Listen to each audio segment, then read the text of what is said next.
Hello.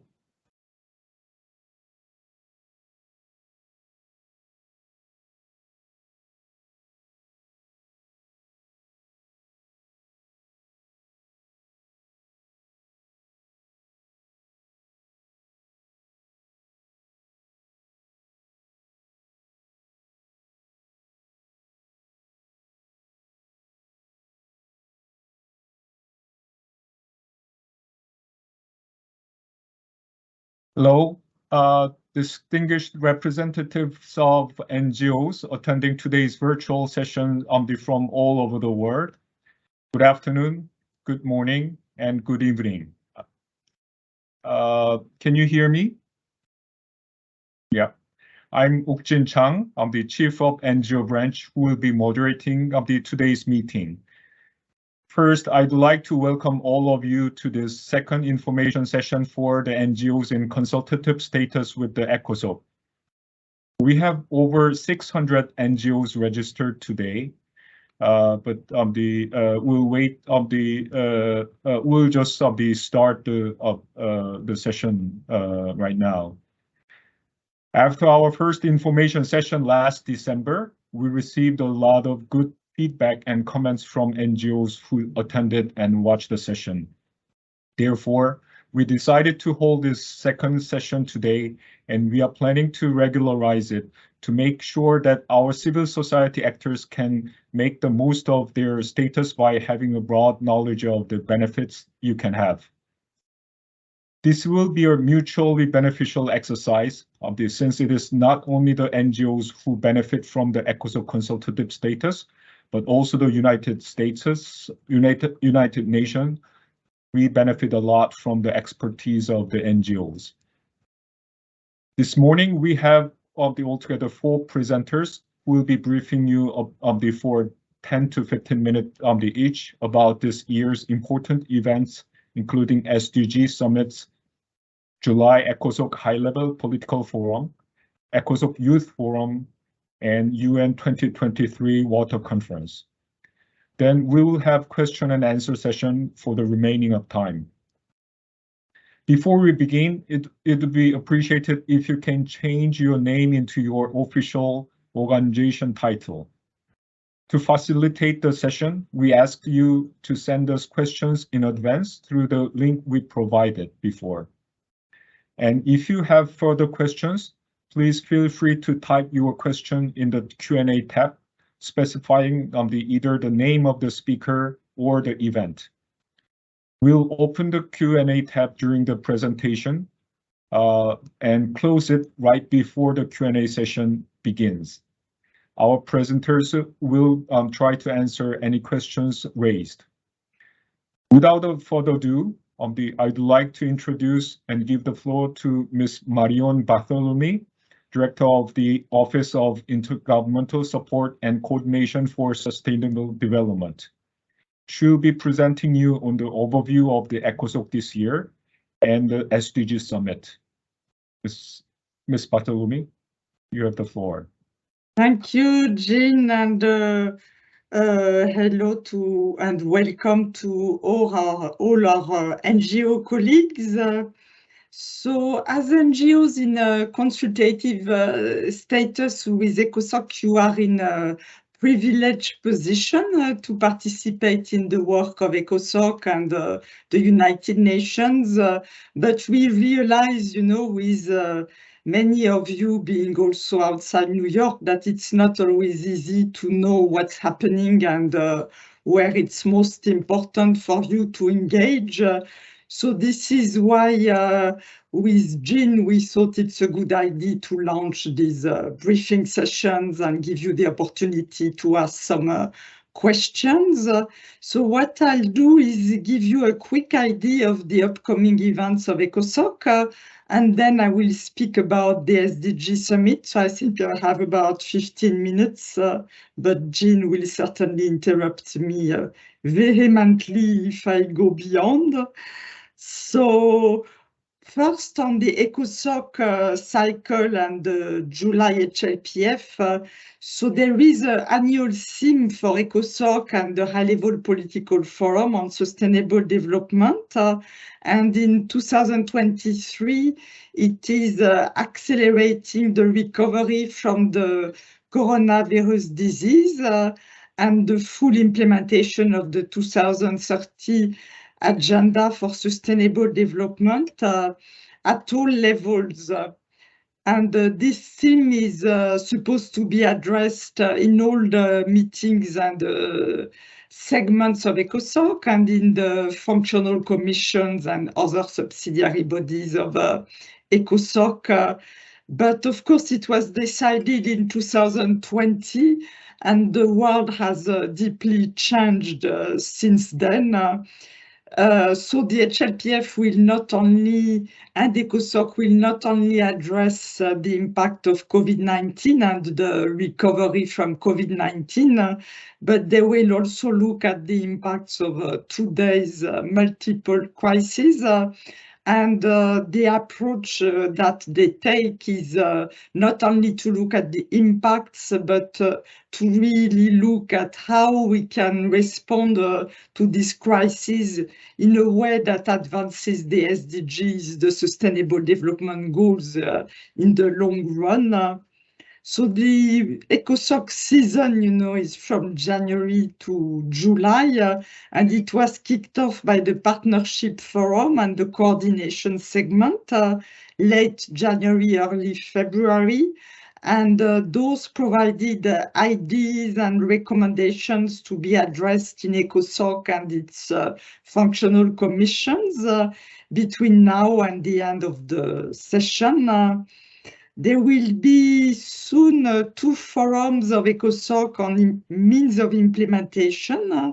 So there will be the forum on financing for development on 17 to 20 April. And it will allow dialogue among multiple stakeholders on addressing the current global challenges and advancing policies for financing long-term sustainable development priorities. And we also have the ECOSOC forum on science, technology and innovation, which will be on 3 and 4 May. And again, it will discuss the theme of the HLPF, but also more broadly, the contribution of science, technology, innovation to the achievement of all the sustainable development goals. So some of those events are very much multi-stakeholders. And we have an event which is also the Youth Forum, which is focused on engaging youth from all backgrounds, and you will hear about it from Patricia. It's in April as well. And then we have 3 ECOSOC events that focus really on coordinating the work of the UN system. So on 23 to 25 May, we will have the operational activities segment. It will discuss how the UN system implements the guidance that the General Assembly has provided on operational activities for development. So basically on the UN work at the country level, there is a dialogue with the Secretary General on the first day, and I encourage you to attend as NGOs are important partners of UN country teams. On 21 to 23 June, the Humanitarian Affairs segment will discuss pressing humanitarian issues, and it will support the coordination of humanitarian activities. There is also a one-day, what we call transition meeting, which actually examines the links between development, humanitarian aspects, and the peace-building work of the UN system. Then in June and in July, we will have what we call the management segment of ECOSOC, and this is where ECOSOC will review the reports of its functional commissions and other subsidiary bodies. Then, starting on the 10th of July, we will have the high-level political forum on sustainable development, the HLPF, and the high-level segment of ECOSOC.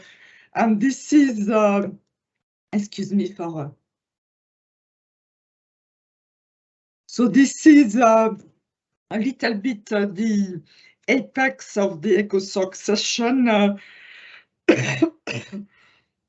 The high-level political forum, it's held from the 10th to the 19th of July, and the third 3 days at ministerial level. It's followed by 1 day, which is high-level ECOSOC day. So the HLPF, Fred will brief you some more about it. It reviews all the Sustainable Development Goals, and it looks more in depth as 5 SDGs. There will be 41 voluntary national reviews, and this includes the first voluntary review by the European Union.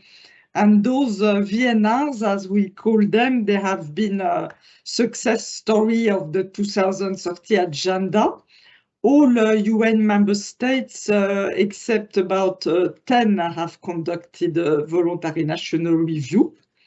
The president of ECOSOC wants that all the ECOSOC meetings and segments contribute to the SDG summit, which will be held in September. So let me move to my second point, which is the SDG summit.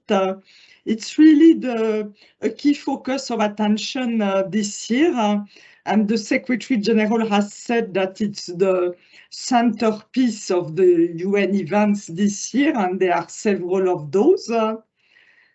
The SDG summit is really taking place at a very important time. We've seen backsliding on many SDGs as a result of COVID-19, and this was compounded by the crisis linked to the Ukraine war, such as food, energy, the economy, the financial crisis.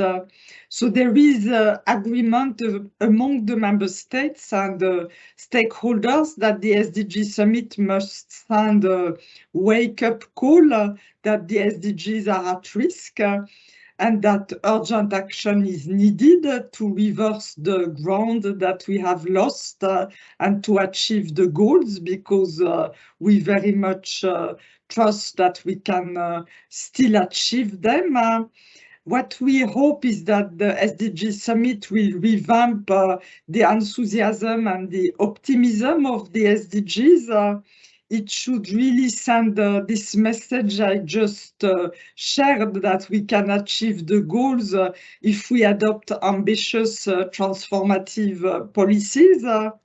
The summit will be held on 18 and 19 September. In principle, this is during the General Assembly High-Level Week. The President of the General Assembly is leading the preparations. The negotiated outcome of the SDG summit will be a political declaration, and the permanent representatives of Qatar and Ireland are leading the negotiations among the member states. They had 2 informal consultations. The last one was held on 16 March, and those showed clearly that all delegations want to adopt the declaration by consensus. They want the declaration to reaffirm the commitment to the 2030 agenda, and by all means not to reopen it. The declaration will provide a diagnosis of the state of implementation of the SDGs, and we all know that the situation is grim. but some progress has been made in several areas since 2015, and this should be recognized. We really hope that the declaration will also make recommendations on transformative policies to realize the SDGs. And we have 2 reports that can inform the recommendations on this kind of transformative policies. The first one is the Global Sustainable Development Report. It was prepared by a group of independent scientists, and they show how the key transformations that are required to achieve the Sustainable Development Goals, how those transformations can be achieved. They speak about transformative policies, which are policies that focus on areas where the interlinkages among the SDGs are very strong. So those are areas where action can have an impact across the SDGs, such as on integrated food systems or energy systems. And the second report to support the declaration is the special edition of the SDG Progress Report. It will elaborate and complement the recommendations on transformative policies, and it will share the vision of the Secretary General on what the declaration could contain. It will outline progress on all the SDGs. So I really encourage you to read those very important reports. Going back to the declaration, there will be a number of sensitive issues that will need to be negotiated, such as the Ukraine war, but also financing for development issues and others. But in the recent negotiations, language has been found to address those issues. The challenge will be to ensure that delegations keep a high level of ambition. The co-facilitators want to complete the negotiations by the end of June. There will be other outcomes of the summit besides the declaration. First, the Secretary General invites member states to come to the summit prepared to share their ambition, their vision, their commitments to realize the SDGs. And second, the Secretary General encouraged the launch of high-impact initiatives by countries and by all stakeholders. So those are initiatives to advance progress on some SDGs or targets or cross-cutting issues. The format of the summit may be similar to the format of the first SDG summit in 2019. There were 6 leaders' dialogues, and each one had about 8 or 10 heads of state and government, 1 UN system head and 1 stakeholder. Then there was a list of speakers. So to conclude, there are various ways you can contribute to the SDG summit. You can provide inputs to the declaration. We will set up an online system for the co-facilitators. You can engage in the network of major groups and other stakeholders. There is one on NGOs with organizing partners. This way you can contribute to the statements that are delivered by the major groups and other stakeholders in the informal consultations on the declaration. Third, I encourage you to really proactively engage in preparing the SDG summit. And there is the idea to have a kind of people summit, but it's still developing and it needs your engagement. Fourth, you can identify potential high-impact multi-stakeholder initiatives that could be launched at the SDG summit.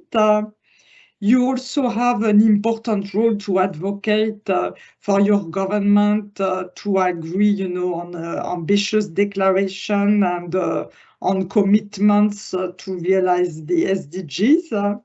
And then you can engage in events in parallel to the SDG Summit. There will be quite a few, and it's important to engage there because it's likely that there will be very few speakers in the official program.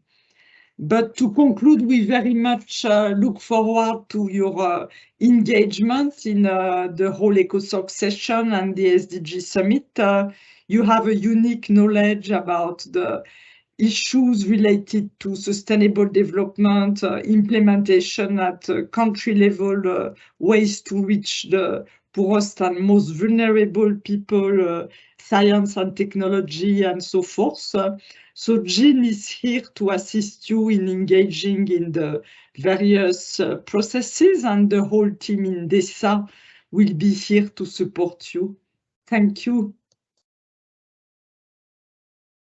Thank you very much, Marion, for detailed explanation of overview of the ECOSOC this year, as well as of the SDG Summit. Now I'd like to give the floor to Mr. Frederick Soltau, the Chief of Intergovernmental Policy and Review Branch, who will explain you about the upcoming July ECOSOC High-Level Political Forum. You have the floor. Thank you very much, Jin, and good day and good afternoon, colleagues.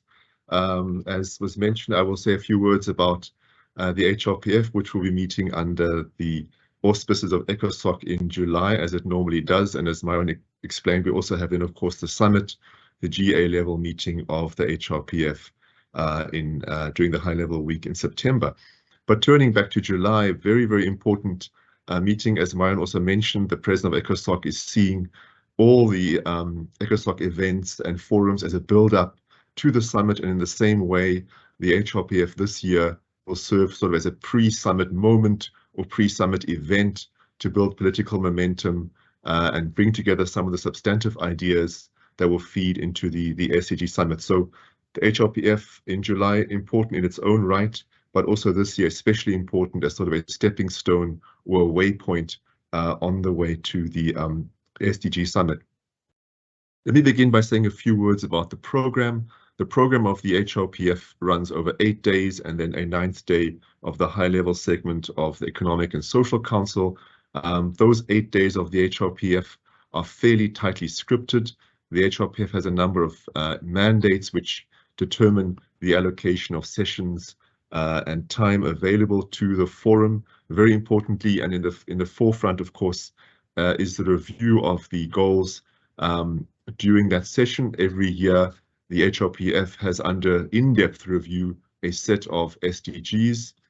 The idea is, of course, that the review encompasses the indivisible and interlinked nature of all the SDGs, but essentially for practical purposes, the HRPF takes a closer look at a set of SDGs every year. This year, that being SDG 6 on water, and we know that this week here in New York we'll have the water conference, so a lot of focus on water this year.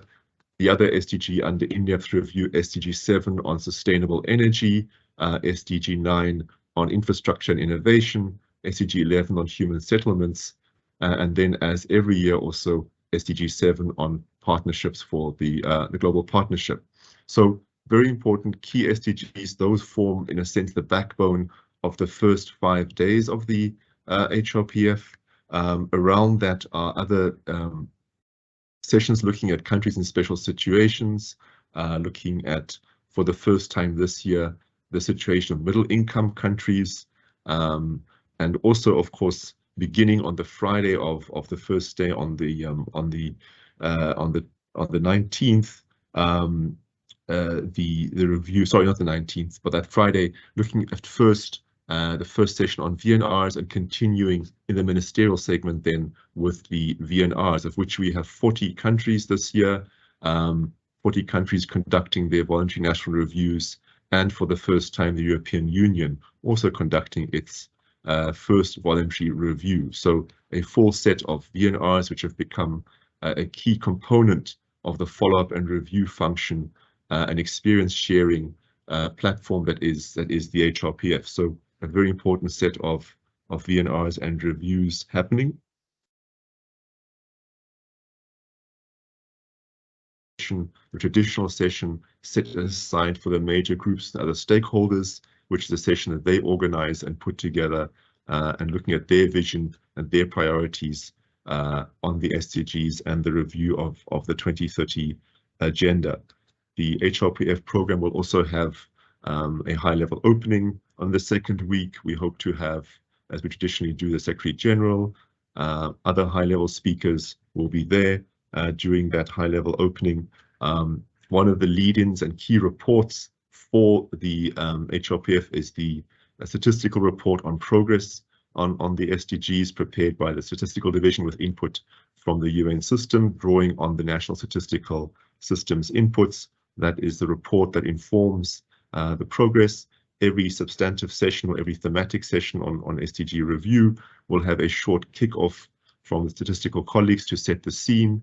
We will have background documentation that also tells us where we are and helps to prepare the review. And of course, every thematic session will have a panel of experts, and we anticipate this year many ministers too will be at the HRPF, following the sort of record number of high-level ministers and officials from 2022. That trend will continue, and there's a strong push to make this the largest gathering of ministers and high-level officials, marking this HRPF as the key point on the way to the summit. Now, the program itself is still in draft form. The president of ECOSOC, who convenes the HRPF, has sent that to member states for their comment. So we hope that within the next week or so, once member states have given their okay and the president has sort of put the final touches to the program, it will be shared with everyone. It will then be posted on our website, and I would encourage you to look at the HRPF website from now until the HRPF for updates and for additional information relating to the forum, including as of early April, we'll have the registration up for side events for the VNR labs, which are a set of meetings which try to create a space for countries and other interested parties who work on the VNRs to provide additional information, background analysis on the VNRs. And around that, we also have, allied to the formal program of the HRPF, a number of special events.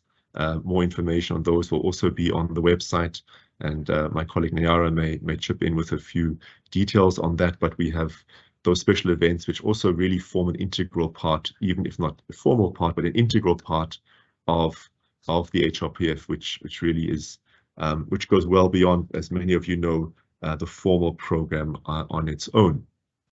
On the speakers, I should say that the president of ECOSOC has this year asked us, all the colleagues in DESA and in the UN system, working with us to identify for every thematic session a youth representative. So we will see hopefully more youth experts, youth participants in the program, on the panels.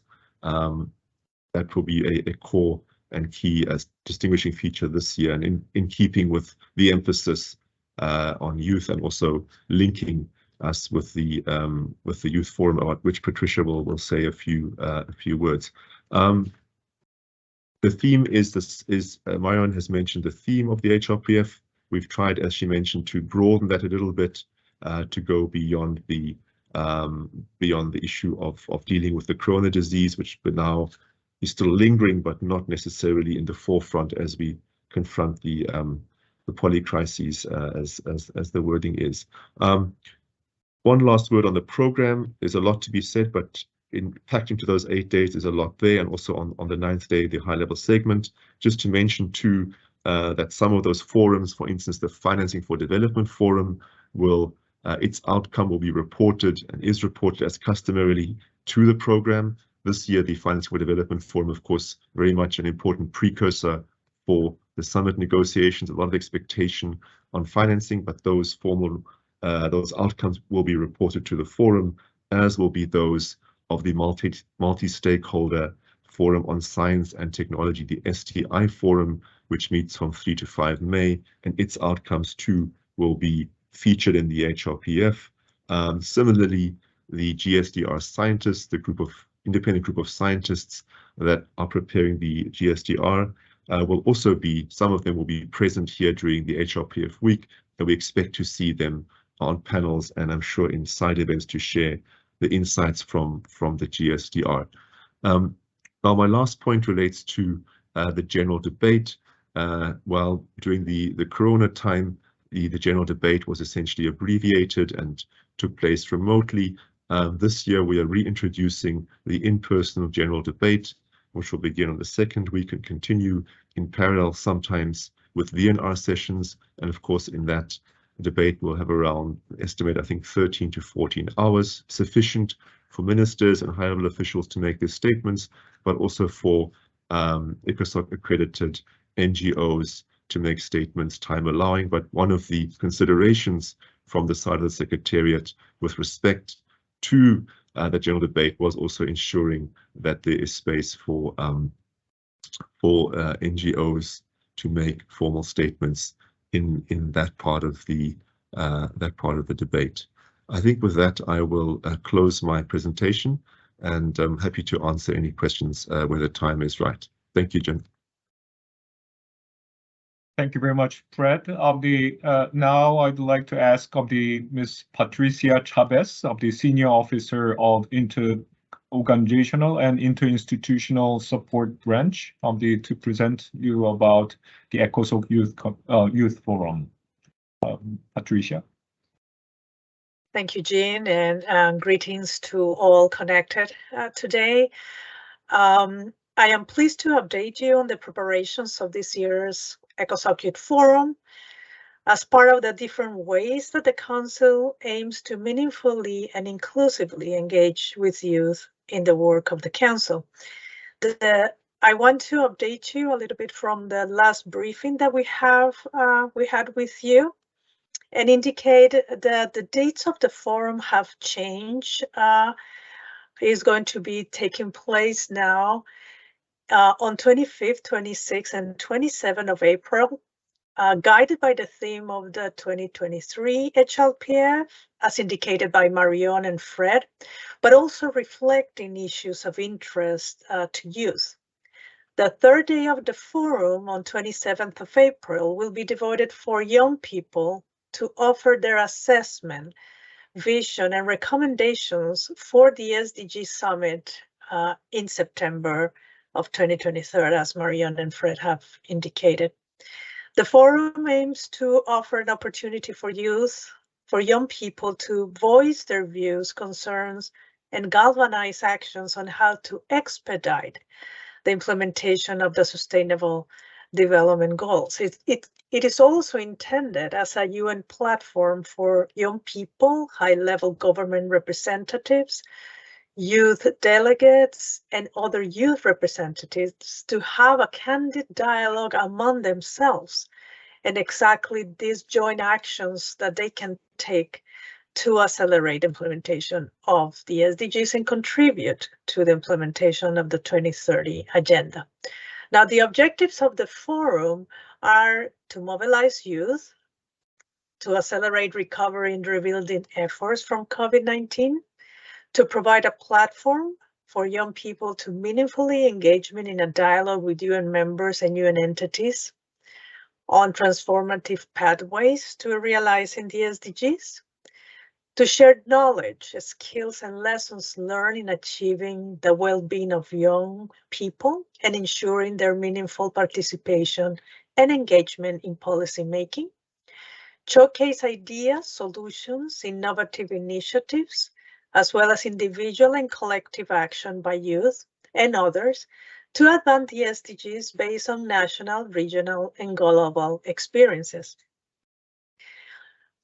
Another objective is to bring together young people to discuss inputs to the preparations for the 2023 SDG Summit, as I indicated, as midterm review of the implementation of the 2030 Agenda, and lastly, to discuss and report on progress in the implementation of the UN Youth Strategy, called Youth 2030, Working with and for Young People.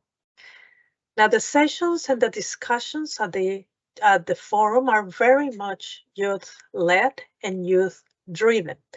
The program will feature opening and closing plenary sessions, as well as moderated conversations with representatives from youth organizations, the UN system, as well as high-level and keynote speakers. Talented young artists will be invited to deliver short presentations during what we call spotlight sessions, taking place as transition elements between formal sessions. They will be sharing personal stories and solutions on people, planet, peace, prosperity, and partnerships. There will be also ministerial sessions, which will offer a space to feature national reviews of progress on youth development and youth engagement in the context of the 2030 Agenda. There will also be thematic and regional breakout sessions, as well as plenary sessions that will discuss in more detail a diversity of topics, guided by the SDGs for in-depth discussions at the HLPF, as Fred has indicated. So we will be guided by SDG 6, SDG 7, SDG 9, SDG 11, and on SDG 17. There will be also opportunities for networking and connecting in a more informal setting, as we call networking receptions, around a series of discussion topics to be chosen by young people. Yet to be determined.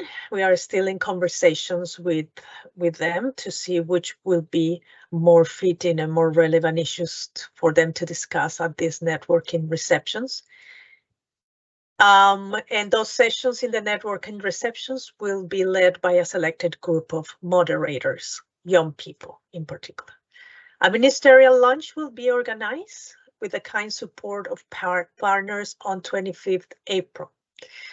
A global consultation with young people on the SDG Summit will take place and is taking place right now from 14 March to 6 April on a Spark Blue, UNDP online community engagement platform.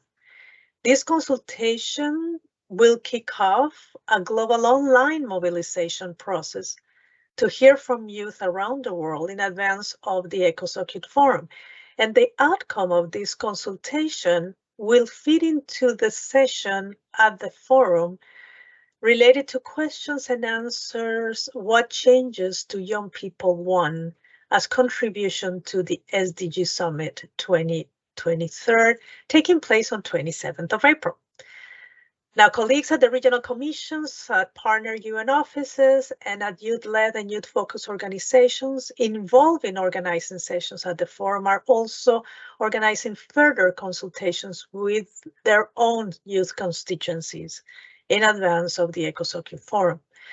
The forum will be held in person in New York with virtual access through different online platforms, including UN webcasts.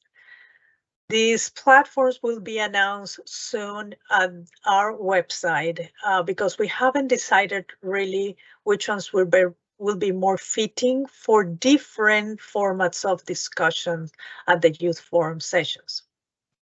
This virtual access is providing additional engagement opportunities for youth participants who may not be able to travel to New York.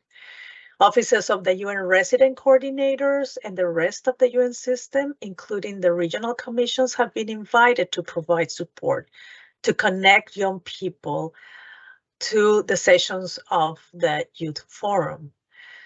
So participants at the Youth Forum will include high-level government representatives, including ministers of youth or other ministries responsible for the coordination of the implementation of the 2030 Agenda and the youth strategy at the national level, high-level representatives of national youth institutions and representatives of national youth councils, official country youth delegates, representatives of the UN system and multilateral organizations, including the regional commissions, And youth-led and youth-focused entities, organizations, and groups from all regions, in particular those representing marginalized and vulnerable youth people and those working at the grassroots levels.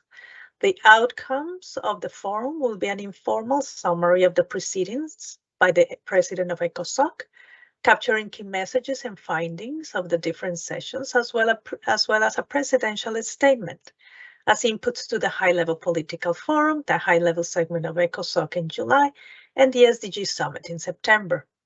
In addition, major group networks will bring together youth entities and organizations to prepare what we call Voices of Youth, well, what they call, and this document will be a complement to the formal major group on children and youth sectoral position paper, and will be prepared for July, for the HLPF in July, and will also be available for the SDG Summit in September.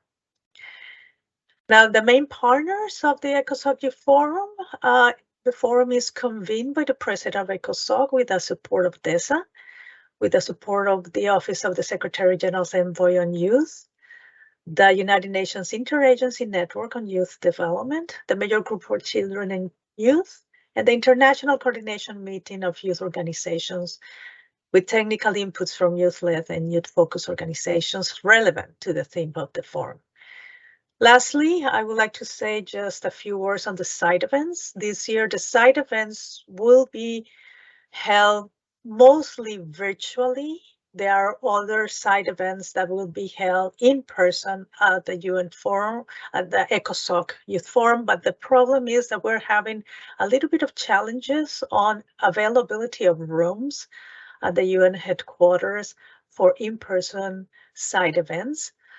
The main objectives of the side events are to enrich discussions at the forum, to offer dedicated opportunities for exchanges of views, and expand network spaces. The guidelines have been posted at the website, and the deadline for submission of applications is 31st March. And the website of the forum it's already created, is available for further information. For now, we have just a concept note in the guidelines, as I said, for organizing side events, but we hope that we will be able to share a provisional program of the forum in the coming weeks. Thank you, and I will be happy to answer any questions. Thank you, Jane. Thank you very much, Patricia. And now we have Ms. Nayara Costa, the Senior Sustainable Development Officer at the Division for Sustainable Development Goals. Who will be present to on the UN 2023 Water Conference, which is right in front of us. Thank you so very much, Jin, and good morning, good afternoon, colleagues. Thanks so much for having us today. It is a very, very busy time for us because the water conference is just around the corner, and I hope to see some of you in New York, or also that you will engage in the conference through different channels for participation. So just a reminder that the UN 2023 Water Conference will be held in New York at the UN headquarters between the 22nd to 24th of March. So this week, Wednesday to Friday, here in New York. It's the very first time the GA will be convening a water conference since 1976, if I'm not mistaken. So this will be really a big moment for this community. The big objective is to support member states and the world at large in achieving the internationally agreed water-related goals and targets, including those reflected in the 2030 agenda.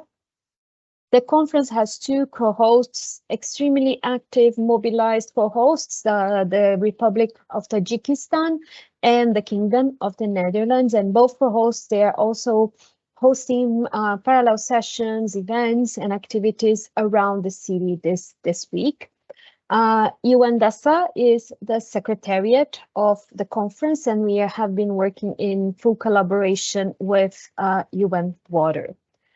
So what is going to happen? So there will be, in terms of official program, there will be 6 plenaries. The meeting will start on the 22nd at 9 a.m. with an opening session. And the plenaries is where member states, IGOs, and other stakeholders, they will be announcing their commitments, their plans, and also giving policy guidance on the themes of the conference. There will be 5 interactive dialogues happening in parallel, and the interactive dialogues, I'm going to mention the themes in a bit. This is where, you know, the thematic reflection is developed. There are 4 special events organized by different networks, CSOs, major groups, and other stakeholders. I really invite you, encourage you, if you are attending, to join the special events, and also to seek all the information that is already available on the web page. A big feature of this conference will be the number of side events happening. We estimate that there will be more than 200 side events happening inside UN headquarters, and hundreds of side events happening outside UN headquarters, and even more happening virtually. So even if you are not attending the conference, please go to the conference website. You can see the different types of virtual side events that will be happening, and you can join and participate in the conversation as well. So those are the themes of the interactive dialogues: water for health, water for sustainable development, water for climate, resilience and environment, water for cooperation, and there will be a specific interactive dialogue focusing on the water action decade. All of those, they have concept notes that really support and kind of start guiding the discussions. I encourage you to take a look at those as well. And all the official sessions will be webcast. Special events will also be webcast, and I think some of the side events will also be webcast, so you can follow the proceedings even if you are not coming to New York. In terms of the outcomes, what will the conference deliver? So there will be a summary of the proceedings, a report of the conference, but what is the most important is a set of voluntary commitments, what we are describing as part of our water action agenda. So those are commitments that can be scaled up, that can be replicated. Those are commitments that are mobilizing different partners, organizations, big and small, national governments, local governments, communities. They are all registering their commitments that will be featured as an outcome of the 2023 UN 2023 Water Conference. So I really also invite you to take a look at the webpage, because the commitments are coming through. You can see also the ones that are published. You can also be inspired and register your own commitment. In terms of stakeholders engagement and participation, we in preparation for the conference, we did a lot of mobilization throughout 2021, 2022, and this year as well, including online consultations. We also supported the President of the General Assembly in hosting a consultation in October. We organized a thematic webinar, and you can all see the history of this process in the conference page as well. And I'm sure several of your organizations have engaged and contributed to those preparatory processes as well. As part of the conference, just want to flag to you, registration for stakeholders, civil society representatives is now closed. So I'm sure you have registered the delegations from your organizations. If you are not, you can still follow the proceedings through the webcast, as I mentioned, or join some of the sessions that will be held in virtually or outside the UN. Just bear with me 1 second. I just need to. So I mentioned the official sessions will be webcast. I also mentioned the side events. I also invited you to join the Water Action Agenda. One additional way that we are inviting the accredited organizations, including those in consultative status with ECOSOC, is to submit written inputs to the 2023 UN Water Conference. If you go to the conference webpage under stakeholders, I'll be adding the link to the chat box after I finish. You can also submit the interventions from your organization, even if you don't have participants registered to attend. So this is an additional opportunity for stakeholders to participate. So again, this is the webpage for the conference. If you have questions, you can check. We hope you join the conversation with the hashtag Water Action on social media.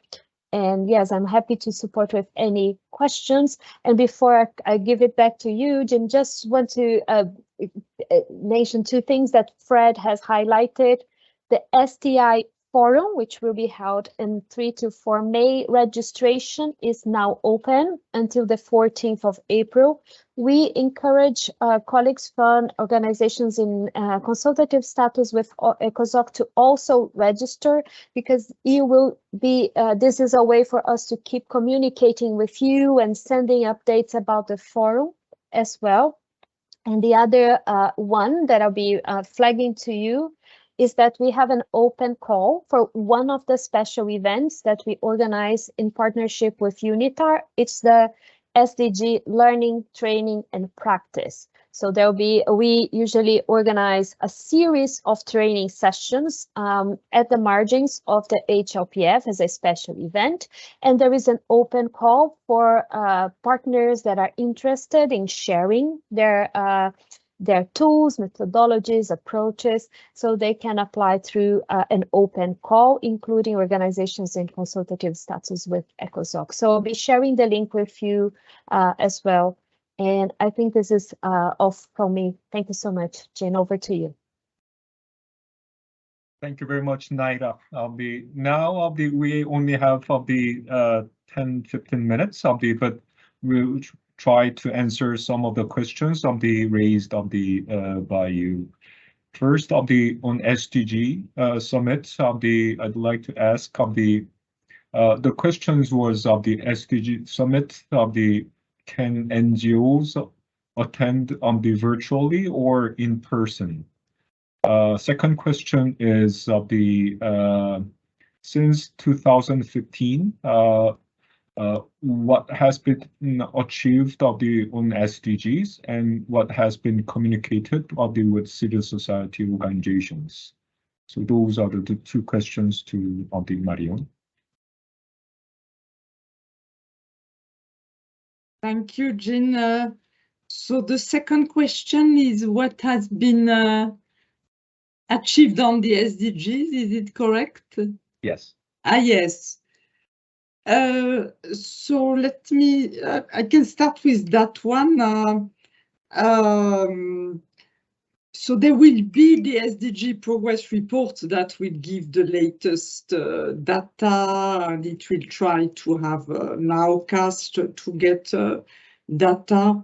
So it will be issued on the 24th of April. It's prepared with the statistics division, but there will also be policy recommendations. So that will be your best source, because this year it will look at what has been happening, since 2015. But very generally, I can say when you look, at what happened since 2015, actually, you see that there has been a lot of positive trends on many SDGs, such as on maternal health or child mortality or renewable energy. There has also been a very important mobilization around the SDGs, including in civil society. So there are all these positive developments that we would like the summit to recognize.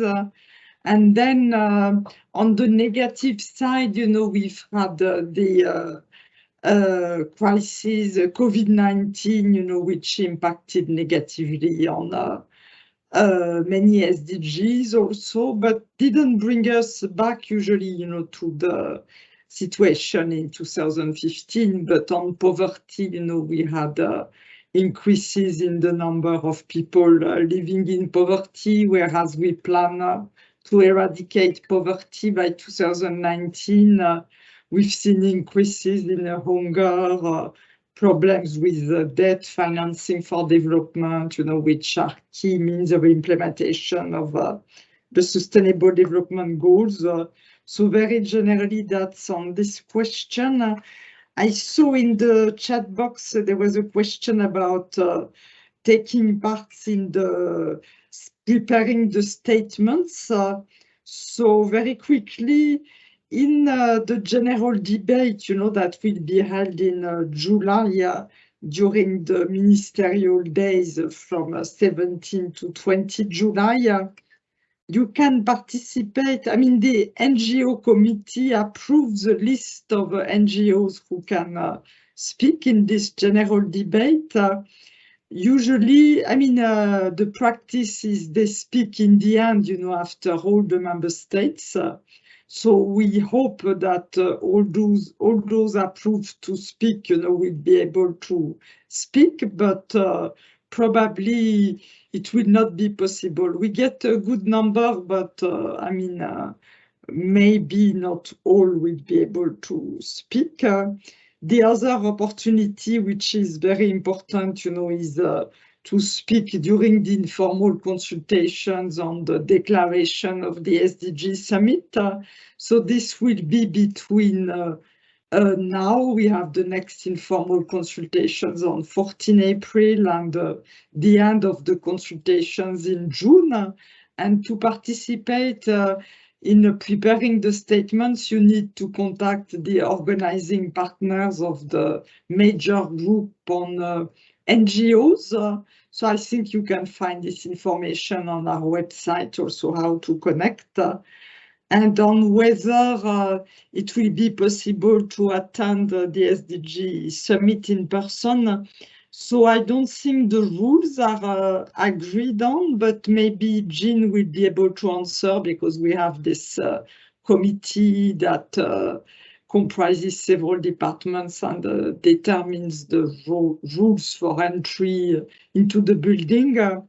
But it will not be possible to enter, you know, with the usual pass. I think there will probably be a special pass. But let me stop here. Thank you very much, Marion. About the access of to the SDG Summit, because it is high level of the week, and the access to the building is quite limited. So the in-person participation is the number of it is quite limited, but we'll announce it as time comes. And about the virtual participation, you can watch it live through the webcast, and all the details will be provided to you as time comes. And Marion needs to leave for another event. So we'll continue a little bit with Fred and Naira and Patricia for remaining some questions. Thank you very much, Marion, for participation. Thank you. Bye-bye, colleagues. Thank you. And about the July ECOSOC HLPF, we have questions regarding will there be traveling funds for those who needs support from the least development world. Second question is the 16 hours set aside for general debate. Is there any amount of time reserved for NGOs, or will it only be allowed time permitting after the member states have spoken? That's the second question. And the last question is, what is the process to register for making CSOs on this statement in the HLPF, which was a little bit of the answer by Marion, but if you can elaborate, it would be appreciated. Fred. Thank you, Jim. Thank you, colleagues. On the funds, I think, unfortunately, the usual answer of being very limited. There are some resources set aside by some donors for participation from youth and also from indigenous peoples. But again, those are very limited. So I'd say in general, no. On the speaking time, I think Marion touched on that. I will say this just to elaborate that in preparing the general debate and its length, we consulted with our colleagues from the conference servicing department, and it's that duration is on their advice, also anticipating and making space for exactly a sufficient number of NGOs to participate. So as Marion said, the registration, and then hopefully there will be enough time. So no guarantee, but rest assured that the effort was made and the general debate structured to leave time for that. I think that's all I have time for. Thank you, Jim. Thank you very much, Fred. Now about the youth forum. The questions are she answered a bit, but how to register for participation in youth events in advance. That's first one. You can elaborate a little bit. And the second question is there a chance for our member with ground pass to be in person in New York and hear the work of the youth forum? The NGOs with the ground passes can observe and attend the youth forum. And the third question is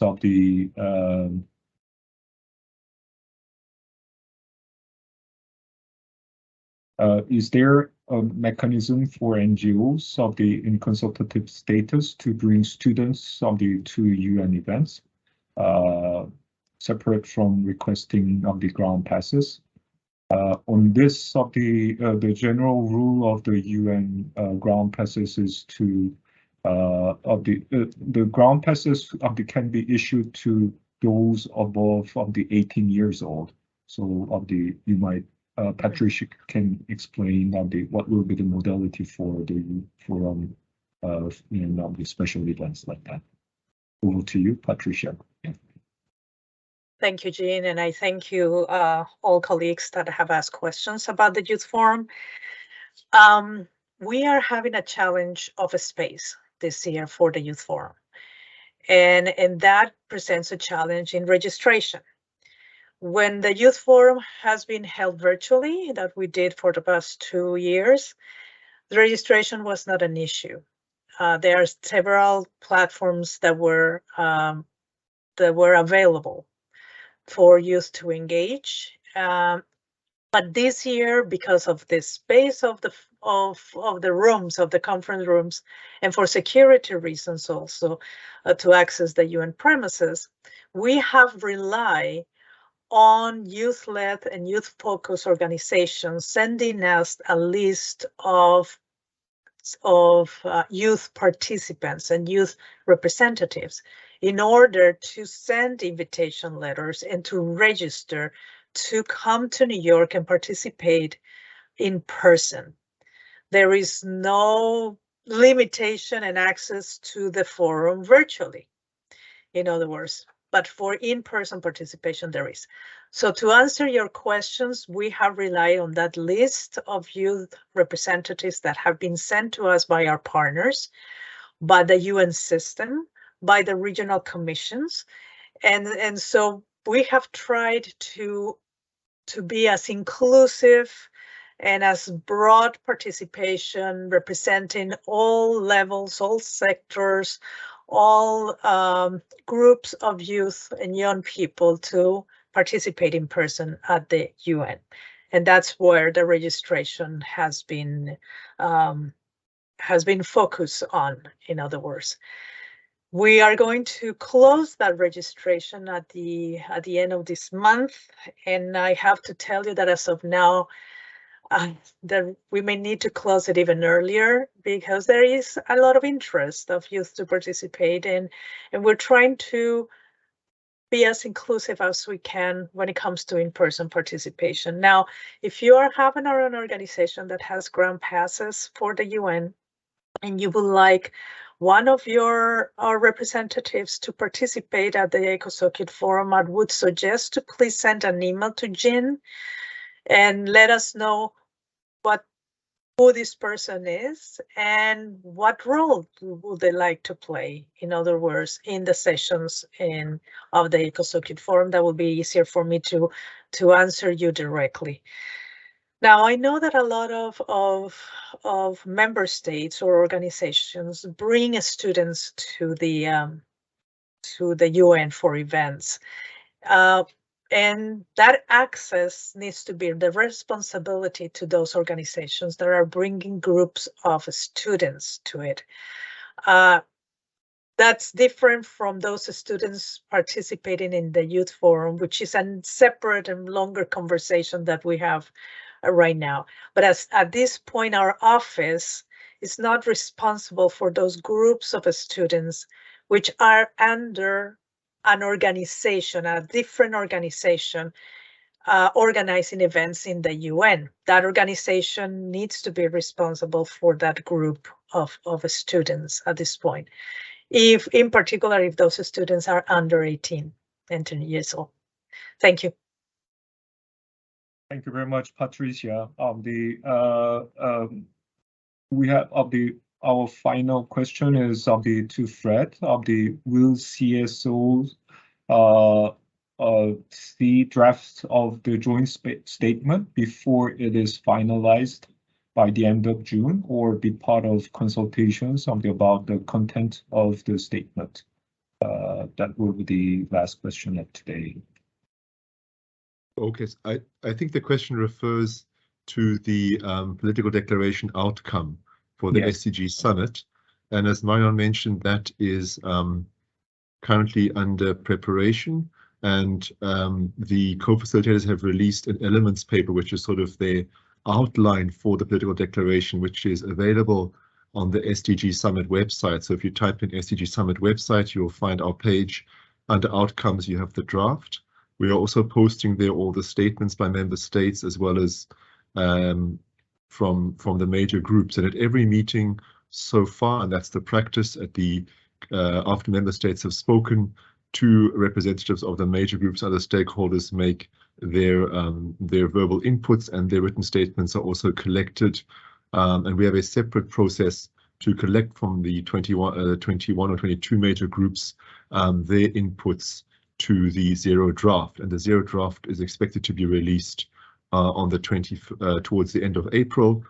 So keep your eyes on the website, and that will be visible. So the process is actually very transparent. That these two meetings we've had, the 3rd of February and then on the 16th last week, those are available for archive website. Future meetings are anticipated also to be open and webcast. So this process of the negotiation and the documentation for the political declaration is very open and transparent. Thank you.